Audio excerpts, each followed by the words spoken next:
오늘 선대위 구성을 이제 약간 메머드급으로 좀 구성을 했는데, 국민의힘 같은 경우는 한동훈 비대위원장 원톱으로 선대위를 구성할 게 유력해 보인다라고 해요. 그러니까 두 당이 선대위 구성에서 많은 차이점을 좀 보이는 것 같은데, 민주당이 국민의힘과 비교했을 때 선대위 구성에서 어떤 식으로 좀 우위를 점할 수 있을 거라고 보시는지 궁금하고, 그리고 오늘 이제 김부겸 전 총리님도 선대위원장이 되신 건데, 김부겸 전 총리님이 통합의 역할을 충분히 해주실 수 있을 것으로 보시는지 이것도 좀 답변 부탁드립니다. 선대위는 뭐 다양한 분들이 다양한 역할을 맡게 될 테니까 한번 지켜봐 주시면 좋겠습니다. 그리고 국민의힘과는 좀 비교를 안 했으면 좋겠어요.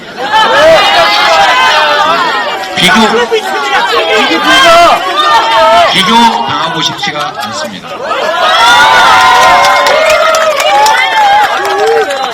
저는 최근에 그러지 마세요. 우리 언론인들은 자기 개인적 질문을 하는 게 아니고 국민을 대신해서 질문하시는 겁니다. 또 이런 의견을 묻고 싶은 분도 계시거든요. 그러니까 그런 점은 이해를 하십시오. 사적인 질문이 아니니까요. 저는 국민의힘이 최근에 많은 행태를 보여주고 있는데 정치의 품격을 참으로 많이 떨어뜨렸다. 맞아요. 정치에 대한 국민의 신뢰를, 그나마 많지 않은 신뢰를 다 망가뜨렸다. 이렇게 생각합니다.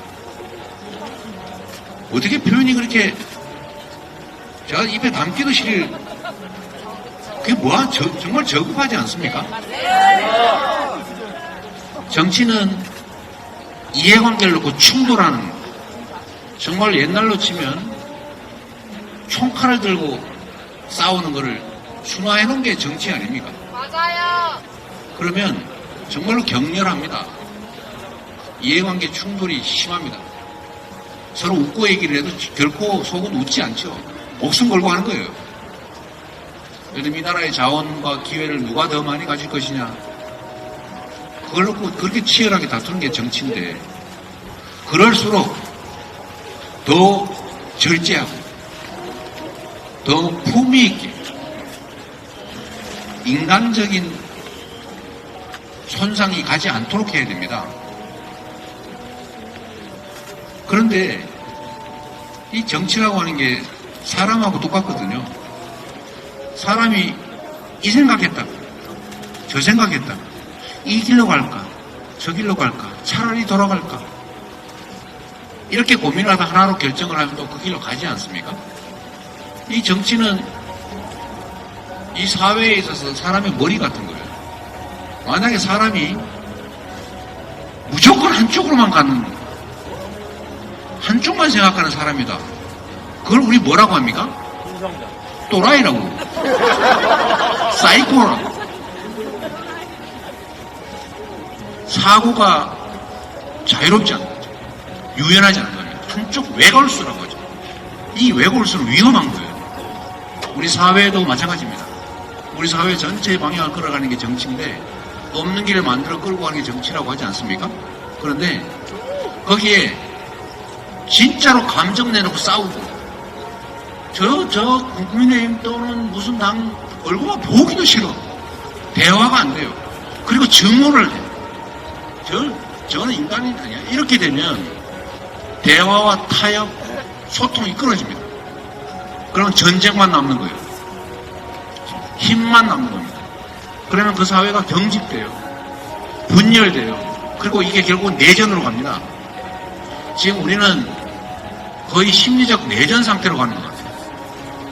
어떻게 대낮에 야당 대표라고 죽이겠다고 연습을 1년 동안 해가지고 칼로 목을 찌릅니까? 그러면 이런 일이 생기지 않도록 국가 정부 차원에서 총력을 다해서 더 이상 이런 일이 재발하지 않도록 진상규명 제대로 하고 해야 되지 않습니까? 그런데 물청소 해버리잖아요. 물청소해서 흔적을 없애버리잖아요. 체증도 하지 않은 상태에서. 수사도 제대로 했는지 잘 모르겠어요. 권장하다시피 하는 거 아닙니까? 적대감이 온 사회를 지배하고 있어요. 이렇게 만든 게 누굽니까? 경제 폭망 책임 물어야죠. 한반도 전쟁 위기 불러온 거 책임 물어야죠. 민주주의 파괴한 거 책임 물어야죠. 그런데 이것보다 더 중요한 게 바로 이 점입니다. 우리 사회를 갈등과 대결로 몰아넣고 있어요. 이러다가는 서로 증오하다가 서로 미워하다가 지역끼리, 집단끼리, 세력끼리 멱살잡이 하다가 나중에는 주먹질하다가 나중에는 더 극한적인 싸움을 하게 될지도 모릅니다. 이렇게 되지 않도록 만드는 게 대통령의 제1의 책무입니다. 이게 바로 통합의 역할입니다. 대통령이 될 때까지는 한쪽 세력을 대표하지만 대통령이 된 순간에는 전 국민을 대표해야 되고 갈등하지 않도록 싸우지 않도록 봉합하고 통합하고 끊임없이 소통하고 대화하는 것이 바로 제1의 책임이에요. 그런데 지금 뭘 하고 있습니까?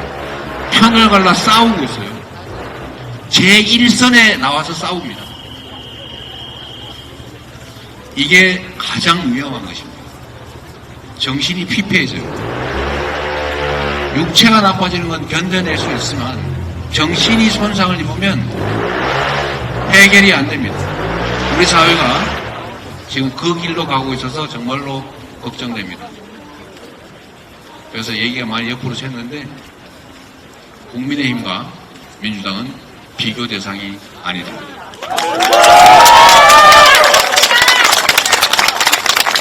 선대위 구성도 그렇지만 후보들의 면면도 한번 비교를 해보시기를 마지막으로 제가 부탁을 드립니다. 우리 언론 여러분께서도 이제 공천이 거의 끝났잖아요. 비교를 해보면, 분석을 해보면 민주당 돈 봉투 받아가지고 또는 뭘 받았다고 한 사람은 컷오프 있습니다. 미안하지만 본인은 무지하게 억울하게 생각합니다. 그건 그냥 부친이 준 선물이었다. 부친의 친구가 준. 그럴 수도 있습니다. 그러나 받긴 받았지 않냐고 해서 제가 컷오프 했어요. 근데 봉투를 CCTV 보는 데서 받아가지고 뒷주머니 집어넣은 사람 공천하죠. 비교할 수 있지 않습니까? 그리고 우리는 막말 한마디 했다고 해서 배제했습니다. 국민들의 눈높이에 맞지 않다고 해서. 그런데 막말이 아니라 무슨 낭조를 해도 어쩌고 저쩌고. 네?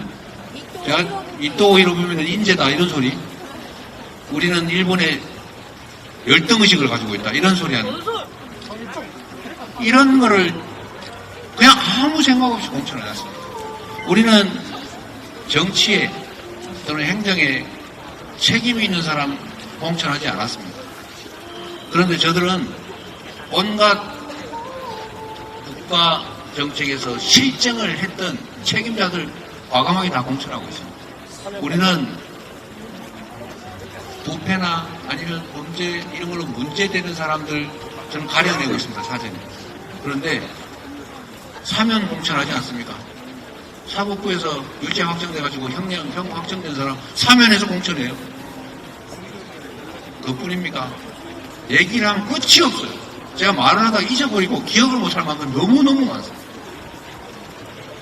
그런 걸 비교해야 됩니다. 맞습니다. 고맙습니다, 여러분!